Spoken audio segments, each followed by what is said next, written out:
version. Slavery comes up each time at this circus.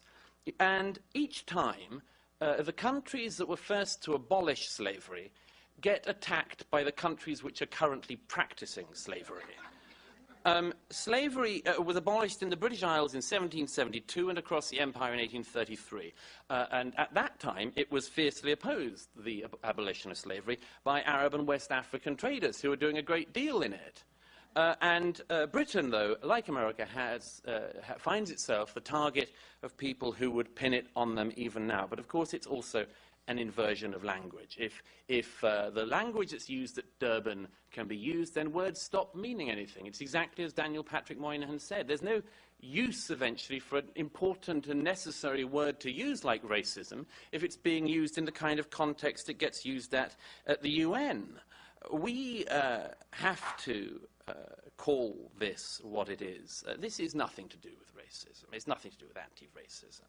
It's nothing to do with the ordinary language and debate of politics. Durban provides now what it has always provided, which is an opportunity for perverted despots to attack the free nations of the world and deflect opinion worldwide from their own actions. That's it. And if there's any doubt about that, you know, Zimbabwe, which has taken such a leading role in this august Durban institution. At Durban 1, the Zimbabwean government called on Britain and the US to, quote, apologize unreservedly for their crimes against humanity. In the last 20 years, just the last 20 years, life expectancy for the average male in Zimbabwe has fallen by a third, just in the last 20 decades under Mugabe's rule, by a third. The current life expectancy of somebody in Zimbabwe, ruled by Mugabe, is 39 years. It's grotesque. By any estimation, it's grotesque. The government which attacks my government, your government in America, has the worst case of hyperinflation in modern times. The currency, as you know, is utterly worthless. Untold numbers of Zimbabweans have been murdered by the regime. Untold tens of thousands more have died from the famine that regime has allowed to come about. And it's not for nothing that the Ugandan-born Archbishop of York, John Sentamu, has called Mugabe the worst kind of racist dictator. In 2003, at the state funeral of one of his cabinet ministers, Mugabe said, quote, I am still the Hitler of the time. This Hitler had only one objective, justice for his own people, sovereignty for his people, recognition of the independence of his people, and their right to their resources. He said, if that is Hitler, then let me be a Hitler tenfold. 10 times. That is what we stand for. And, of course, Ahmadinejad. Last night in this city, about 100 undergraduate and graduate students, along with professors, attended an invitation-only dinner and a question-and-answer session with the despot of Tehran. It was moderated by an Iranian UN official. Students spoke to CNN afterwards and expressed excitement about the event. At the end, the guests were given hand-painted plates from Iran and books about theology. The mood, according to CNN, was jovial and positive. People who were there said that some questions were asked about nuclear issues. It's good not to spoil a good dinner. Some questions were asked about the economy and Israel, but the tone remained positive. Ahmadinejad even joked and laughed at times. And, of course, at the dinner, Ahmadinejad claimed that Iran is, quote, the only nation that can offer a new model for life to the world. Neither words nor actions clearly mean anything if somebody can get away with saying that. A regime which hangs homosexuals, beats and kills women, keeps 50% of its population in total permanent subservience, and 100% in a kind of modern slavery. For the leader of that regime to come to New York and claim that he leads a model for the world is preposterous. And it goes on, but we get used to it. Because the problem that Durban has led to is that we become bored almost by this kind of language. He normalizes it. It's so tedious to keep on having to bang on about it.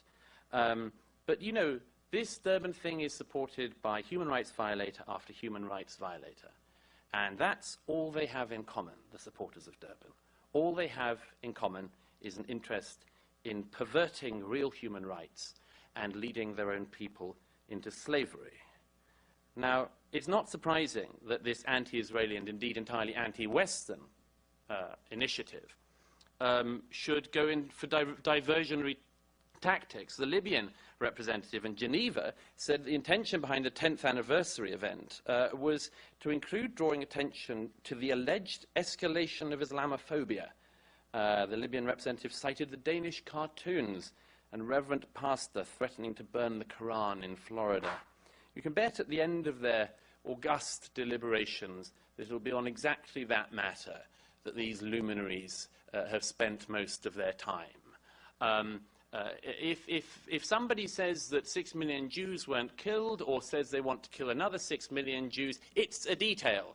And to point it out must be Islamophobic. But the real problem is some wacky Florida pastor who couldn't fit his congregation into it. He could fit his congregation around a dining room table until he was made some kind of world celebrity. And this crazy pastor is, in the eyes of the attendees to Durban, the sort of thing you should really start to worry about. It's preposterous, of course it is. Look, Ahmadinejad said a few minutes ago at the UN that he thought the September 11th attacks were mysterious and they were a pretext for US-led war against Afghanistan and Iraq. He said the United States killed al-Qaeda leader Osama bin Laden instead of assigning a fact-finding team to investigate hidden elements involved in September the 11th. When Ahmadinejad speaks, when he denies the Holocaust, when he calls for the new one, as I say, it's so boring, it's become normal, and people stop going on about it. I've got his speech here. Somebody gave it to me earlier, not one of his representatives. And it's very striking, by the way, even the opening of his speech, in the name of God, compassionate, merciful, and so on.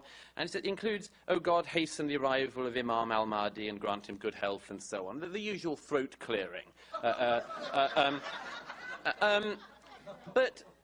But again, look out tomorrow for which papers or which broadcasters even mention that the dictator in Tehran started his speech with a prayer calling for the end of times.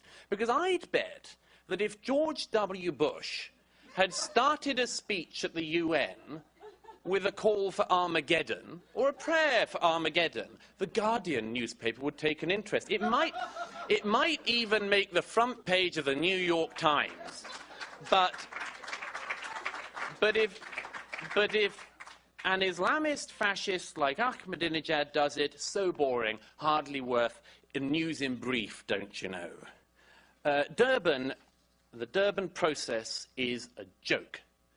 It comes from an institution, the UN, that has become a joke by continuing to support and sponsor and propel this appalling idea. No organization can be serious if it has Iran on its Commission on the Status of Women, has Saudi Arabia, China, and Cuba on its Human Rights Council, has China on its Committee on Information, has Sudan on the Executive Board of the Children's Fund, and has Iran on the UN Commission on Crime Prevention and Criminal Justice. It's a joke, but it's a bad joke and a very serious joke. What is happening in this city at the moment matters, because it is stripping people in countries around the world who need to use the terminology of human rights and need to use the terminology of racism. It is stripping that right from them, along with so much more. It perverts history, it perverts language, it perverts politics. I hope that after today, the Durban process can be declared dead. A failed process, it lies in the dust, it has passed on to meet its totalitarian makers, it is no more, and if anyone outside this room has any doubts about it, then the fact is they never looked into it in the first place. Thank you.